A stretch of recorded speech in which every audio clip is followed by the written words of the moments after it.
સાંભળી? મારું નામ જોશી ગાયત્રીબેન છે. હું દાંતીવાડા તાલુકામાં ફરજ બજાવું છું. અમારું ફેસિલિટર બેનનું અને આશા વર્કર બેનનું કહેવાનું એટલું જ થાય છે કે અમારું ફિક્સ વેતન કરી દો.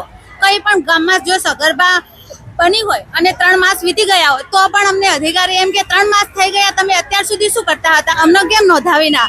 તો અમારું વેતન તો એટલું બધું આપતા નહીં અમને. અમારો 10,000 ફેસિલિટર બેનોનો તો 10,000 પગાર હો, તો 10,000 પગારનો અમને આજ સુધી મારે નોકરીના 8 વર્ષ થઈ ગયા પણ મેં હજુ ફિક્સ પગાર 10,000 મારા હાથમાં આવ્યો નહીં હજુ સુધી. હજુ 10,000 મારા હાથમાં નહીં આવ્યો.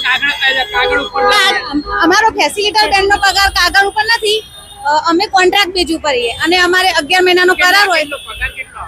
6,000 પગાર પર અમારા, એટલે કહેવાનો મિનિંગ એમ અમારો કે અમને 10,000 ફિક્સ પગાર આવે તો 10,000 ફિક્સ પગાર તો આપો અમને પહેલા.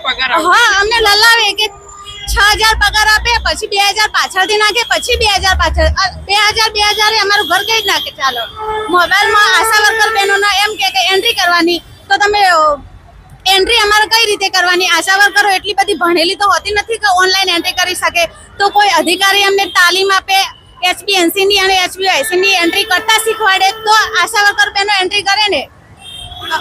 ગુજરાતની જનતાને શું કહેશો? કેમ કે તમે એમના સુધી બધી સેવાઓ લઈ જાઓ છો, ત્યારે જઈને એ તમામ